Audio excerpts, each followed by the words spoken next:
জটিল প্রশ্নের এটা উত্তর পর্ব ২।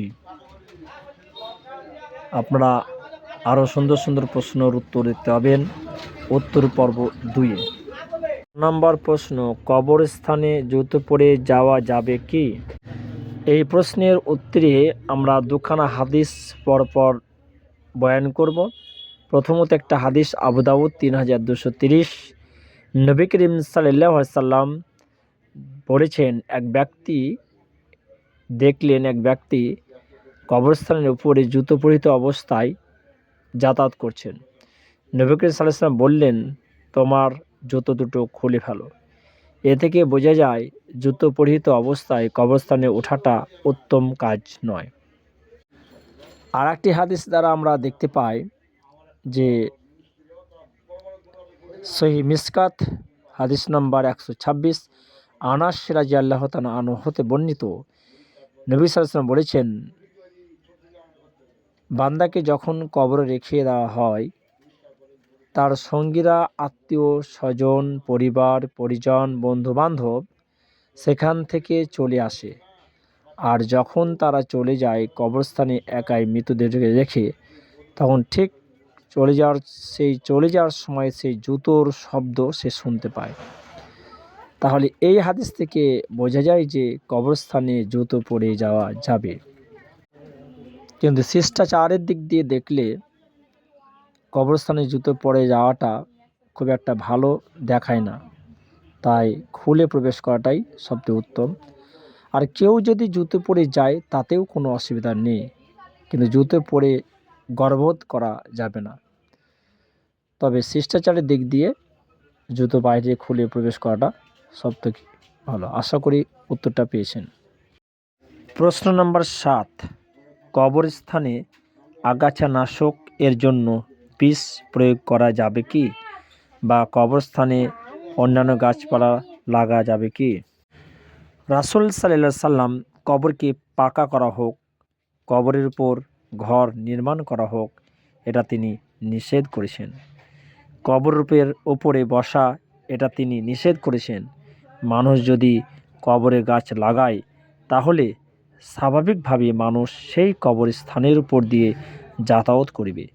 অতএব কবরের মর্যাদা ক্ষুণ্ণ হবে, অর্থাৎ কবরের মর্যাদা রক্ষা করা যাবে না। অতএব কবরে গাছ লাগানো যাবে না।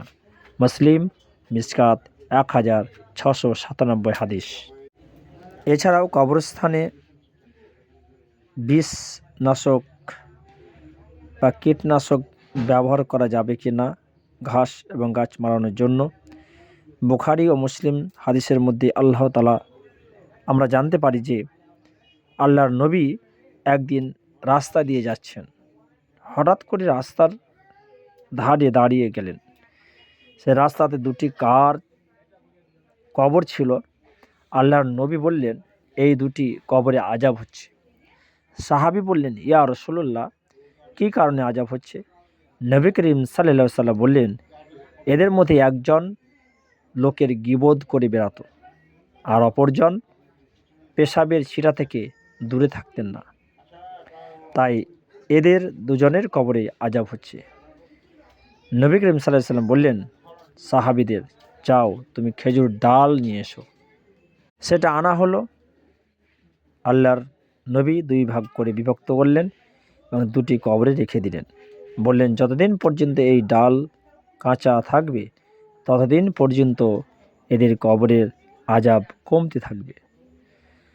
আল্লাহ সুবহানাহু ওয়া তাআলা কোরআনের মধ্যেও বলেছেন, জমিন ও আসমানের মধ্যে যা কিছু আছে সব আমার তাসবিহ পাঠ করে। সুতরাং কোনো কবরে ঘাস বের হয়, গাছ বের হয়, আগাছা বের হয়, তা সেগুলো তসবিহ পাঠ করে, কবরবাসী নেকি পায়, ফলে কবরবাসী উপকৃত হয়। অতএব বিনা প্রয়োজনে কবরস্থানের ঘাস বিষ দিয়ে মারা যাবে না। হ্যাঁ, যদি দেখা যায় লাশ দাফন করার জন্য অসুবিধা হচ্ছে, যতটুকু অসুবিধা আছে ততটুকুই সেই জায়গাটাকে পরিষ্কার করে, কবর জিয়ারতের জন্য পরিষ্কার করে ততটুকুই আপনারা ঘাস পরিষ্কার করতে পারেন, এতে কোনো অসুবিধা নেই। আশা করি উত্তরটা বুঝতে পেরেছেন। প্রশ্ন নম্বর 8, রবিবার বাঁশ কাটা যাবে না কেন?